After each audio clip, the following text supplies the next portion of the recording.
Halo kakak, sekarang kita sudah berada di video yang ketiga. Kalau di video pertama kita tahu pentingnya berpikir kritis, yang kedua kita tahu caranya berpikir kritis seperti apa, dan pada video kali ini kita akan coba untuk mempraktikkan bagaimana cara berpikir kritis. Dalam prakteknya, berpikir kritis itu dapat dituangkan dalam beberapa bentuk, baik dalam tulisan ataupun dalam sebuah argumen atau perkataan. Nah, setelah kita menganalisa panjang, lebar, kali tinggi ya, itu percuma kalau misalnya kita sampai hanya di pikiran, tapi harus dituangkan dalam bentuk argumen. Nah, sehingga ini ada beberapa hal yang perlu diperhatikan dalam praktek. Yang pertama, mau berpikir. Nah, ini adalah awalan yang sangat penting. Jadi, mau berpikir itu modal utama. Kalau belum punya ini, kita tidak akan pernah memulai untuk berpikir kritis, dan akhirnya kita tidak akan pernah belajar dalam kondisi apapun ya, mau rapat, membaca berita baik dari media ataupun yang lainnya, atau mendengarkan orang ngomong, orang cerita, nah orang ngasih kabar. Nah, kita juga perlu ikut berpikir. Nah, ketika kita membiasakan mau berpikir secara otomatis, otak kita akan membiasakan untuk menerjemahkan informasi dan mengelola informasi tersebut. Ingat, ini konteksnya berpikir secara logis ya, bukan sampai dibawa perasaan, sampai baper gitu, sampai akhirnya kita terlarut-larut, terus akhirnya terlalu berlebihan dalam berpikir, malah membahayakan hati kita, malah membahayakan diri sendiri. Nah, untuk yang kedua yaitu enjoy dan mulai dari sekarang.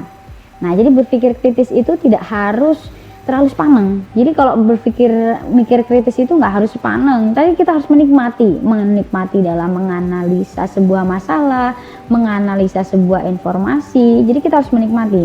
Apalagi kalau tema-tema yang dibicarakan itu adalah tema-tema yang kita suka. Jadi kalau mau nyoba praktek, coba cari tema-tema yang kita suka aja untuk kita buat diskusi kepada teman-teman. Nanti kalau misalnya sudah ada hasilnya, itu bisa dituangkan baik dalam bentuk video, misalnya ngevlog tentang mengkritisi kebijakan pemerintah misalnya, atau yang kedua dalam bentuk tulisan. Tulisan itu nanti juga hasilnya bisa dalam bentuk artikel atau paling kecil itu di blog pribadi. Nah, kalau misalnya untuk mendukung lagi bisa dituangkan dalam bentuk karya tulis. Nah, kalau misalnya karya tulis, pasti untuk teman-teman ini sangat menunjang, apalagi untuk anak-anak SMA atau madrasah aliyah. Yang ketiga, attitude dalam menyampaikan pendapat. Tidak kalah pentingnya dengan poin yang pertama ataupun yang kedua.